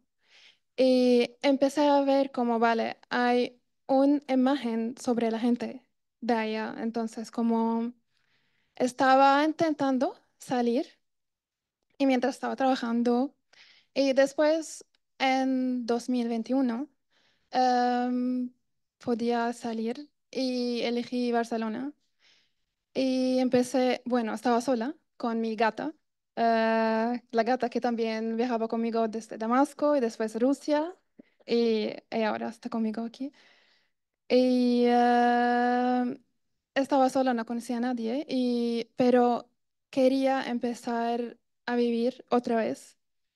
Y en esta parte tenía como muchas dificultades. Primero no hablaba español y estaba sola, como no tenía la manera como o con quién hablar. Empecé a aprender poco a poco y bueno, después con mi pareja hablamos más y ya empecé a hablar. Y también había otra cosa como soy artista del Medio Oriente y de Damasco, como de un país que de guerra. Entonces, también cuando quería expresarme, hay un punto que todavía como solo puedes hablar de la tema de la guerra. Y yo tengo 34. Yo viví solo 6 años en la guerra. No es toda mi vida, no es la imagen que yo tengo de mi país. Para mí Damasco es de cultura, es de arte, es de música, es de muchas cosas más de la imagen de la guerra. Pero como hay, siempre te ponen en una como caja que tú tienes que ser eso y para mí no soy así. Para mí la guerra fue un parte de mi vida, pero como me ayudó a ser más fuerte, a ser más valiente, a poder ver cuál es el futuro que quiero elegir. Y creo que a veces sin como directamente pensarlo, pero cuando te ponen en esta caja, quieren ver que tú eres como triste, como esta mirada de como pobre, como De viste en víctima. guerra. Y para mí, mi personalidad, no, soy fuerte, soy valiente porque viví eso y elijo construir otra vida en otro país, en otro idioma. Entonces, eso. Bueno, es muy interesante porque esto se relaciona también con lo hablado anteriormente, ¿no? Esto de las identidades dadas, otorgadas por el otro, ¿no? Sí, Eso nos pasa mucho. Sería muy interesante también que contaras, pero antes sí, pasamos a la obra, ¿no? Pero ¿cuál era esta mirada sobre ti en un país como Rusia y esta mirada sobre ti en un país como España, ¿no? Pero antes, por sí, favor, ¿puedes hablarnos de esta granada suculenta que has querido compartir? ¿Por qué una sí. granada? Para mí, como estamos hablando del Mediterráneo, hay muchos países en el Mediterráneo y cada uno tiene su personalidad, tiene su historia, pero hay algo que nos como conecta. Em, Tal vez estoy hablando de una manera más artística. Para mí es como la melancolía, la historia del arte, como del Mediterráneo, que te da hasta como diferente aire, diferente naturaleza. Y para mí la Granada es el Mediterráneo y cada semilla es un país. Cada una tiene su personalidad, cada una tiene su historia. Y se unen en este fruta que es para mí la Mediterránea, bueno, la diferencia que yo vi entre, por ejemplo, España y Rusia es que tal vez porque yo soy de un, como algo más parecido, como del Mediterráneo, hay más vida, como hay siempre como yo quiero vivir, hasta que como el aire es diferente, la gente es diferente, te hablan, te preguntan. Em, bueno, esto es sobre la Granada. Y entonces tú como persona nacida y que ha crecido la mayor parte de su vida en, Sí, en Siria, el mito sirio, podríamos decir, o el mito en el que tú has nacido o que te han inculcado o que has bebido de este Mediterráneo, de este mito mediterráneo, ¿cuál es? O sea, claro, es decir, en la cultura sí. siria no me atrevo, ¿eh? Pero en tu educación o en Sí. las lecturas que has hecho, en lo que has escuchado, am, ¿cuál es este Mediterráneo, cómo se representa? ¿Qué Es imagen que yo se tiene? estudié o vi hablando de Damasco. Ujú. Es más sobre el arte y la música. Y yo aprendí siempre a ver el Mediterráneo desde el arte y desde la música. Pero cuando yo salí, te, como te preguntan, "Ay, ¿de dónde eres? ¿Eres de Siria? Entonces, bueno, eres musulmana. ¿Por qué tengo que ser? ¿Por qué no me ves como una persona? O como, ¿por qué tienes que verme en este ojo triste? Entonces, para mí el Mediterráneo antes, o como yo lo tengo en mi mente, es sobre el arte, sobre la poesía, sobre la música. Y un poco después de la guerra es más sobre el muerte, como la gente que están en el mar que murieron en el mar, que yo tengo muchos amigos que murieron en el mar, pero después de salir de esta tristeza, después de la guerra, para mí, si quiero verlo como yo siempre lo veía, es arte, es aire, es arte, es vida. Y entonces tú como artista, como diseñadora y artista visual, ¿cuáles serían, si puedes nombrar o bueno, no sé, ayudarnos un poco para entender un poco tus referentes artísticos? ¿Podrías nombrar algunos o en qué de qué imaginario consideras que bebes más o que tomas más? Bueno, hablando de nombres, para mí, por ejemplo, Gibran Khalil eh, es, es como habla mucho de esta melancolía, del amor, de la vida que te da el Mediterráneo, esta parte. Como cuando tú naces allá, ya tienes este aire del Mediterráneo, que para mí eso es donde yo saqué el arte de, porque, por ejemplo, en mi escuela hablamos mucho del Mediterráneo y del arte y de la música que sale de allá en toda la historia. Pero también como yo salí de allá ahora, hablando de Damasco, una de las cosas que siento que soy muy afortunada que soy artista, que puedo cambiar la imagen de la guerra. Yo no quiero hablar de la guerra porque tenemos muchas cosas más y como estaban hablando antes, no solo la historia. Yo quiero hacer algo del futuro porque tenemos, como sabemos muchas cosas. En Damasco estudiamos la historia de todo el mundo. Y aquí cuando me preguntan cosas como antes me molestaba, como, ¿cómo me preguntas eso? Pero después aprendí que tal vez como tengo que cambiar mi respuesta y dar una respuesta. Y dar una respuesta no solo sobre el pasado, porque el pasado, bueno, yo puedo hablar muchísimo del pasado, pero también quiero hablar del futuro. ¿Qué vamos a hacer como esta generación que salí, que ahora vivo aquí, pero soy de Siria? Bueno, ¿qué quiero hacer? ¿Qué quiero hacer para mi país, para esta historia, pero también por mi futuro? Bueno, de hecho, esto que estás diciendo también tiene mucha relación con lo que has dibujado, ¿no? Porque la granada Sí, en español es la granada, pero fertilidad. también es una bomba de mano, ¿no? Sí, Es esta, o sea que bueno, la simbología de la granada en el Mediterráneo es muy importante, ¿no? Los romanos consideraban que era la fruta de la fertilidad, sí, ¿no? En las bodas se celebraba con muchas granadas, etcétera.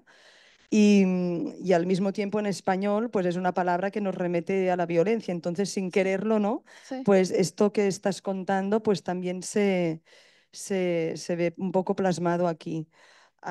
Yo no sé si han preguntes per ella a la sala.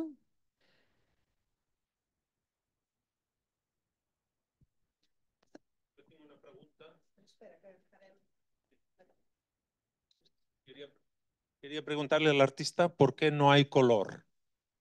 ¿Por qué no hay color? Bueno, primero, un poco por el tiempo. Segundo, porque yo más dibujo en blanco y negro.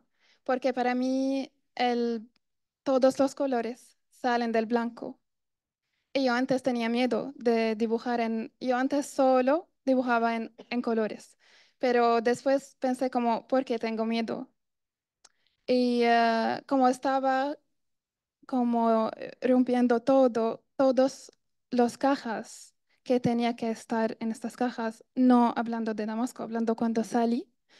Entonces pensé, con estas cajas voy a cambiar también mi manera como veo el arte.